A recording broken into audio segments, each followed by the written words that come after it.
տիրապետության ղեկավարներ մասնակցում են գաղափարժողովին և նպատակ համայնքի։ Այստեղ պատրաստում են շատ խնդիրների անդրադառնալ աստղաբաների հետ կապված։ Ձեր ակնկալիքները արդյոք արձագանք կլինեն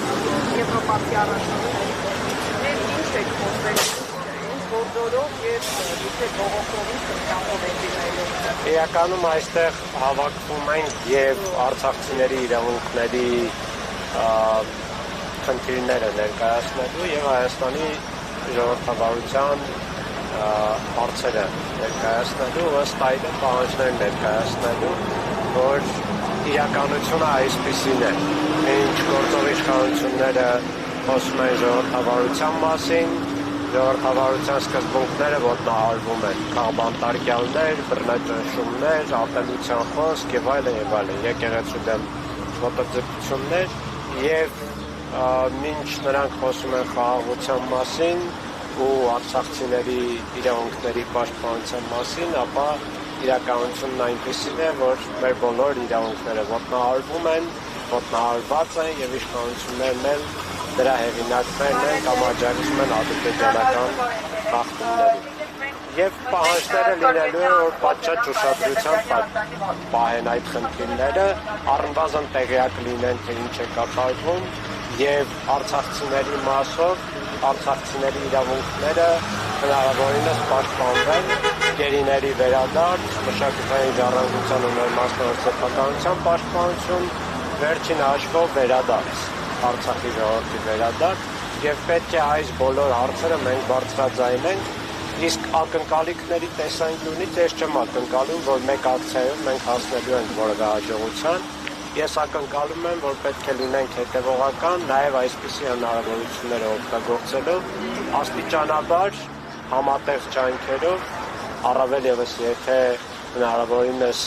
զանգվածային ակցիաներ կարողանանք անել, ես վստահ եմ, որ պատշաճ ուշադրություն գրավելու ենք։ Տեսեք, այստեղ Ուկրաինայի առաջնորդն է, Ֆրանսիայի առաջնորդն է, ովքեր և մյուսները, ովքեր 2020 թվականի հարձակման 44-օրյա պատերազմից հետո ևս 23 թվականի արցախյան ողջական օկուպացիայից հետո շնորհավորում էին Ալիևին հաղթանակի կապակցությամբ։ Հետևաբար այս առաջնորդները արցախահայերի համար, բռնի տեղահանված արցախահայերի համար ինչ կարող են անել։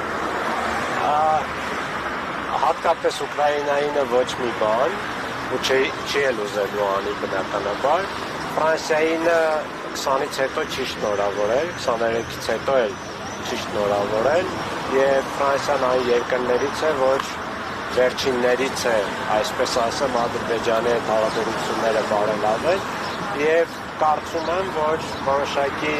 պոտենցիալ կա ֆրանսիական ուղղությամբ հաջողություններ արձանագրելու, բայց խոշոր հաշվով մենք բոլորս գիտակցում ենք, որ գլխավոր խնդիրը Հայաստանի Հանրապետությունում է։ Քանի դեռ իշխանությունները, դեմս իշխանությունների Հայաստանի Հանրապետությունը բոլոր ձևերով ոտնահարում է մեր իրավունքները, բնականաբար ոչ մի այլ երկիր, ընդհանուր մինչև Ֆրանսիան, ավելին չի անելու, քան Հայաստանի Հանրապետությունն է անում արցախցիների իրավունքների համար։ Էլ չասեմ ժողովրդավարության սկզբունքների խախտումները, հենց Հայաստանի իշխանություններն են այդ խախտումները անում։ Հետևաբար մեր գլխավոր, առնվազն իմ գլխավոր պատկերացումն այն է, որ այս բոլոր ակցիաներով, ջանքերով և այլն մենք նաև հայ ժողովրդին, Հայաստանի Հանրապետության քաղաքացիներին էլ ենք այդ ուղերձը տալիս, որ մենք չենք հանդուրժում այս իրավիճակը, իսկ եվրոպացի առաջնորդները ուղղակի այստեղ են, հնարավորություն է ուղղակի ցույց տալու իրենց այն իրականությունը, որը առկա է, և հնարավորինս նվազեցնելու նրանց ու իր աջակցությունը Նիկոլ Փաշինյանին, որովհետև ակնհայտ է, որ նրանք աջակցում են երկու հարցում են, թե ներքին բռնաճնշումների հարցում առնվազն աչք են փակում, թե Արցախի ժողովրդի իրավունքների խախտումների ու մեր դեմ տեղի ունեցած միջազգային հանցագործությունների լեգիտիմացման հարցում։ Նաև հաճախակի խրախուսում է։ Մեր գլխավոր մեսիջն այն է, որ մենք չենք հանդուրժում այդ իրավիճակը։ Շնորհակալ եմ։